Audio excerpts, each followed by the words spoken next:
Hello and welcome back to a new video. My name is Hollow and today we're talking about clones. No, not those. I mean the term used to refer to many video games that are heavily inspired by other games. A great example of that would be the Souls-like genre of game, where games are super comparable to the Souls series, but they're not actually the Souls game. In this case, we're talking about the upcoming open-world action game that is super comparable to Breath of the Wild, the most recent Zelda game, of course. It's Immortals Fenyx Rising, Ubisoft's take on that subgenre of open-world game, a huge world filled with secrets and inviting exploration, a beautiful, colourful visual style, and the god power combat. I was lucky enough to play this game last month and make a video about that whole experience, and Ubisoft was kind enough to then provide us with an early copy just before its release so we could make this video. And look, I actually feel like Ubisoft's most recent releases have been a bit shaky.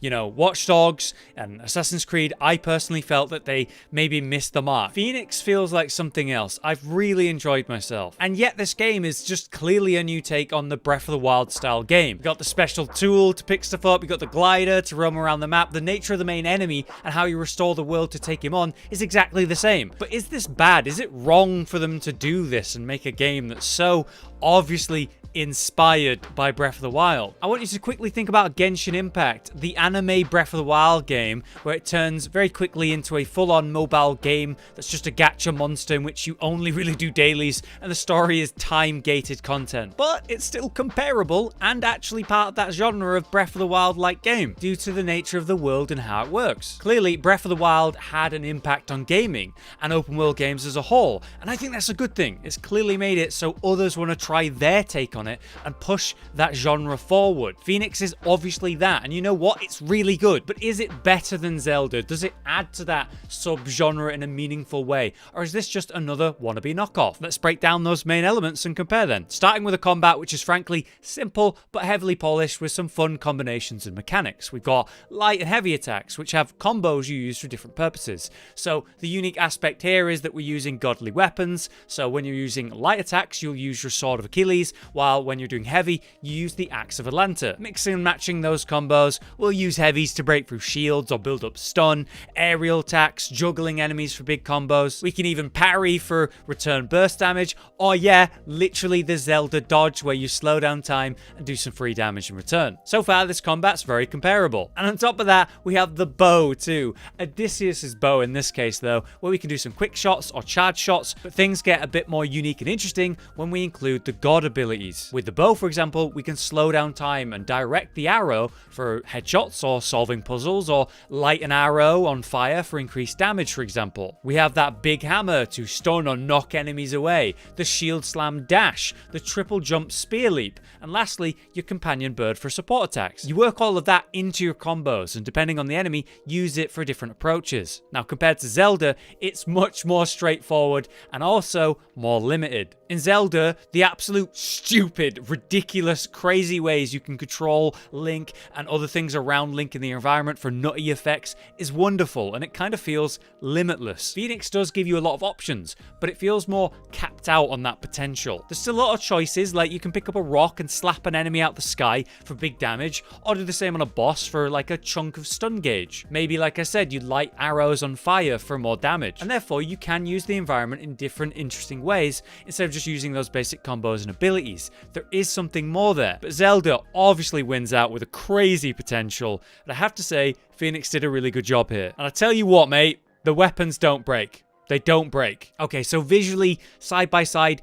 Fenyx is similar in its cartoony take on the world. Just like Zelda, the colors and style of it are beautiful, but done in a way that could appeal to both a child or an adult, right? I think this is beautiful. This is a next-gen take on that open world. When compared directly to Zelda, who, yeah, did so well, so much with the little power of the Switch, cannot compete with Fenyx's next-gen possibilities. The animations are gorgeous but not overwhelming. The little glow of certain body parts when an unblockable attack is coming, or say the hilarious flying off in the distance when you finish the last enemy in a fight. It's all childish but clean and clear and polished really well. This is a next-gen game. These two games are both the same visual style, but Fenyx steps forward in a way that the Switch can't. But what about the world when we're actually playing it? Sure, it's pretty, but what's going on here? Zelda was full of secrets and special events. One of the best parts of that game was how you could be walking through, say, a forest and then see a circle of rocks. Maybe one of those rocks is just off to the side, so you go over, you pick it up, you put it down and complete the circle. Surprise, is a Korok with a reward. Now you're going to search everywhere and complete more of these random puzzles all over that world. Breath of the Wild was packed full of these events that are really well hidden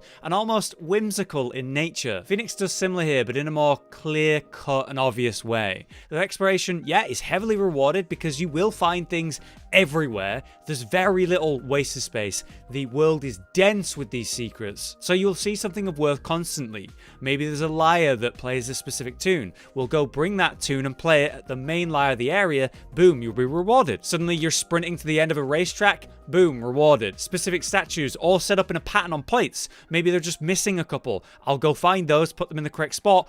Boom, rewarded. So just like Zelda did, this promotes exploration to see what's going on because there's actually relevance to almost everything you'll find. The key difference here though is the way that it's presented. To me, Zelda's secrets are actually secret. You have to try and find out, and while you're doing something you might feel silly because you've no idea whether it's going to work out. Meanwhile, Fenyx, it's obvious. Oh, I shoot the arrow through the rings. They're all lit up so I can clearly see. Do you see what I mean? Is this bad though? Should they be obvious or should they be more hidden? I don't know. It's probably preference, I guess. They're both done pretty well in my opinion, and I found them all very fun secrets to do in both games. Maybe it's just more artistic and unique the way that Zelda did it. However, the purpose behind all the side stuff is a bit more relevant in Fenyx. You get coins and currency of many types, and you use these to say upgrade your potions for better buffs, healing, new effects. You'll gather bolts of lightning and increase your stamina. You'll find ambrosia to power up your health bar. You'll gather coins to unlock new abilities and improve them for new effects. There's so many reasons to incentivize you doing this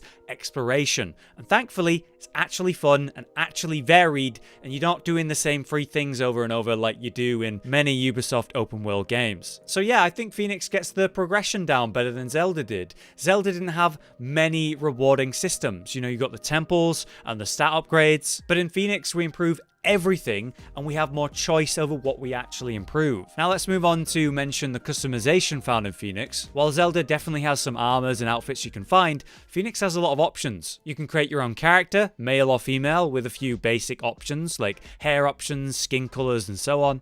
It's a simple creator with some good options to let you choose whatever you want, but in-game there's cosmetics everywhere to unlock, which is a big incentive for me to go search for secrets. I found tons in just the first region for beating bosses, solving puzzles, exploring. The equipment has small bonuses and different purposes, but it's not too impactful that you have to be like a meta slave. You can wear whatever you want and find different outfits and mix and match everything, just like you would in Zelda. I actually love the way they do this in the new Spider-Man games, for example. All the crazy different spider suits you can unlock, and that makes players go after them, earning cosmetics through gameplay, and the cosmetics themselves being dope is all the better. And that's where the fear of Ubisoft does come in here. There is going to be some kind of in-game shop. I do not see it yet. They did this in Valhalla as well, so the question is, will this affect gameplay? I don't know. This is a single-player game, so who cares what someone else is doing in their game, right? But it's never okay if it's something that I can't get by playing the game and not paying more money in what is already a full-price AAA game. I guess we'll have to see. I hope it's not bad. All right, finally, the story. The setting is the Greek myth style, you know, Zeus and Titan spawn monsters, you know the deal. However, their take is a bit of an unusual one because it's not serious at all. It's really silly, in fact. The voice actors have been fantastic across the board. You deceitful thief! You thought you could escape me? You stole something from the thing? I told you, it's a problem. Tweed delivery boy! You do not deserve the crown you were given. But the humor itself is the type that suits all ages, like this game really should. Compared to Zelda, its main story is a bit more relevant and you're engaging in it a bit more. You know, Zelda had almost no story at all. Wake up, go kill Ganon. Maybe beforehand you'll weaken him by restoring those mechs, sending you to 4 different regions that all have their own history and characters and flashbacks. But it is super minimal in Zelda and people loved it for that. And then Fenyx's story, well, Typhon on the big red dude. Yeah, he breaks out of his prison and then he's causing havoc. The gods are all basically done. Yep, so you are going to help the gods out, restore their power, and then take down Typhon. Oh, and we're going to go to several unique regions based on the specific god that we're going to help out. That's familiar. However, Fenyx is basked in this silly humor that is very self-aware and obviously just having fun with this concept and its world, breaking the fourth wall often, in fact. Were they safe in Argos? Had they too been transformed? Fenyx couldn't help A but... huge monster appears. It's ginormous, but Fenyx just laughed. No! So you want to dance, huh? Oh. Oh, it's perfect. The adorable monster was ever so playful. Everything she had prayed for to take her mind off her worries. It was a gift from Olympus she would treasure forever, deep within her vulnerable yet ever-expanding heart. Fine, have it your way.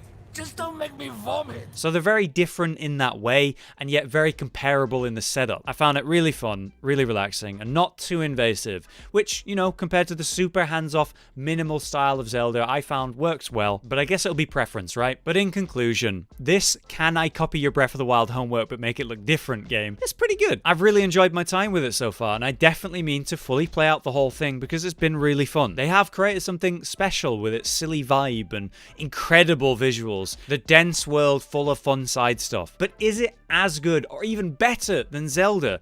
No, that's impossible. Breath of the Wild captured a freedom that no other open world game ever has for me.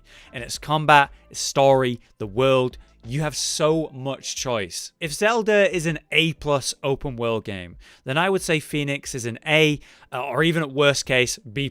They took what Zelda did great and then made their own spin of it, adding their own ideas that are relevant and good. That's what you want from a Souls-like, or, you know, an inspired game like this one. Something that adds to the genre. And I genuinely think if you loved Zelda, you probably really enjoy Fenyx. What do you guys think? Is this a worthy comparison? Personally, I found myself really liking Fenyx, and I definitely could have thought very little of it based on the nature of it. But here's one final spicy thought for you. This game was originally planned to be named Gods and Monsters, and they renamed it to Immortals Fenyx Rising. And my question is, what the fuck happened there? Who would choose that? Anyway, thank you very much for watching.